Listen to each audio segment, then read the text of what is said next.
Hey there, audio friends. Welcome back to the channel. MrAyrit here. Got I guess we're living in the age of capable mini DAC amps, which is a great age to live in. So today we've got the Ifi Uno, which is kind of like a little, almost like a mini Zen DAC type of a thing. And I'm excited to try this out. Mainly because I just did the Topping DX1 and I thought that was a pretty good little device, so I'm hoping this gives it a little bit of competition. So let's dive into this guy and see what it's like. I haven't opened this yet. Ifi sent this to me directly, so I thought I'd do a little unbox here because look at this. It's like literally the size of like an IEM box, like really teeny tiny. So let's get this baby open, huh?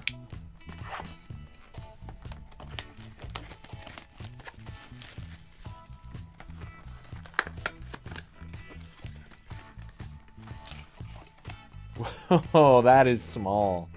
That is teeny. Wow. Comes with a USB cable, okay. Looks like recyclable cardboard materials. I like that. Look at this cute little thing. Oh my gosh, dude, this thing is so teeny. Oh, volume knob feels surprisingly good. Wow, that actually feels really good. Looks like we got a 3.5 on it. You got a power match, which is basically like a gain stage. EQ, I assume, is like, I don't know. I guess I don't know. We'll have to dig into it. Looks like it's RCA. Just RCA outs it has, and then it's got just a USB-C input that looks like is just a regular 5-volt input, so it should just run straight off of a device. So not much to say as far as unboxing goes, but man, look at that little itty bitty. And then even compared to the DX1, let's look at that. It's smaller by like, the footprint isn't that much smaller, but just the overall size of it is significantly smaller. Interesting. All right. Excited to see how this thing sounds. Alrighty, so we're coming back here after I've had a couple of weeks to actually sit down with the Uno and really put it through its paces. I just want to share some of those experiences with you, and we'll talk about sound as well. So I found it to be a very convenient little device to use. I mainly used it at work, so very easy to sit on my limited desk space at work and plug in, and it was a noticeable improvement over the M1 MacBook Air's built-in headphone amplifier when I was using IEMs and things like my KSE 75s, okay? So noticeable improvement there. When using it for music, let me just show you how we'd cycle through. So if you push the little EQ button here, then the different EQs light up on the top of the device.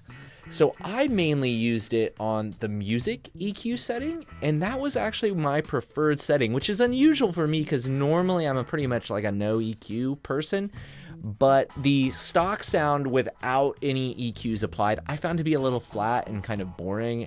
And when I turned on music mode here on this little guy, I found it to be a little bit fuller, have a little bit more space, a little bit more mid-range presence, and just was more engaging of a sound all around. So that was definitely my preference when listening to music. So I think whatever EQ settings they've got in there for music, I appreciate and I enjoyed using.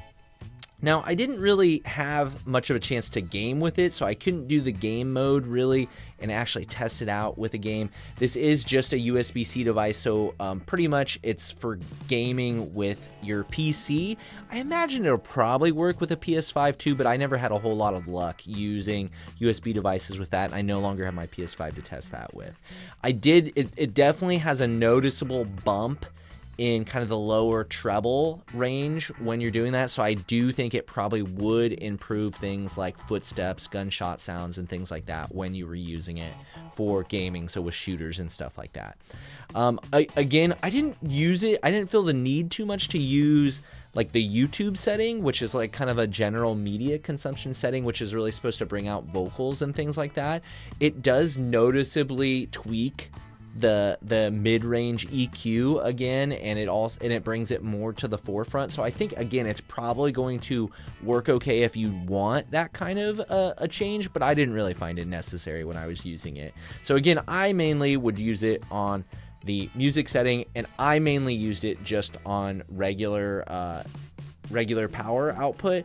I did try out the power match every now and then, and when I was trying something that probably nobody else would use with it, like the ZMF Auteur, and I thought it did okay with that, and it definitely noticeably increased in volume when I would activate the power match on this. Okay. Oh, one other thing I might mention about the Ifi Uno here is it is quite versatile in what signals it can play. It's got MQA, it's got DSD, it's got DXD, it's got all that stuff in here. Like, so PCM up to 32-bit and 384 kilohertz. So it's got all the resolutions that you're probably ever going to want in a little device like this. After using it, I mean, I really don't have a lot of complaints about this device. I mean, the volume knob feels very, very good on it. Again, I like the EQ settings. The pre-outs worked just fine when I tried those. So all of that stuff worked really good, and you're talking about a DAC that's super light, portable, easy to move around, easy to transport around if you need to do that, and it's $80. So if you're looking for kind of just an entry-level DAC amp, you don't need microphone inputs, which in that case you're probably looking at something like the Fosi K5 Pro, then I think this guy's a pretty good one to look at. I do think it's pretty comparable to the use case of the DX1. The DX1 is going to have more power. It's going to be a little bit cleaner of a signal. But again, as far as just music listening, I enjoy the Ifi Uno more on the music EQ setting. So what's kind of nice, I mean, if you want these EQ options, I mean, the Ifi Uno is definitely the way to go. If you don't need a ton of power, the Ifi Uno is definitely the way to go. So I think this thing would be great for most like easy to drive headphones, or for IEM use. Like, this would be really good. But the DX1's really good too. And so we're kind of living in an age of where we've got a lot of these capable, cheaper DAC amps, and that's just awesome, because I can tell you that this guy, like, it blows away things like the FIO, like, E10K. I think that's what it was called, like, and that's what I was using like years ago. This thing is miles ahead of that, in my opinion, as far as sound quality goes. So I can definitely recommend the Ifi Uno for $80. Like, it's a win-win situation, I think, at that price. Like, at that price, I don't feel like you can really go wrong, as long as this device will, like, suit your needs as far as power requirements, which isn't super powerful. I mean, it's only 211 milliwatts at 32 ohms, and it's 39 milliwatts at 300 ohms. So again, it's not crazy power, but that's probably okay for most things, unless you're starting to get into really high impedance stuff and things like that. So thanks to Ifi for sending it out. They actually did, just as a disclaimer, they did say I could just keep this. So I guess that's kind of a payment for this review. But I mean, it's an $80 DAC amp. It's not going to sway me to lie to you about my uses with it. So I think it's a perfectly fine device for $80. I think the sound quality is good. I like that you got the EQ options built in there. At $80, I think it's a winner. So thanks for watching. I appreciate that. If you got alternative opinions about this device, feel free to throw those in the comments down below. If you have, and just share any experiences that you want with any of the devices mentioned, or any other similar devices that you might recommend to people or steer people away from. And with that being said, I thank you for your time, and hopefully I will see you in the next one.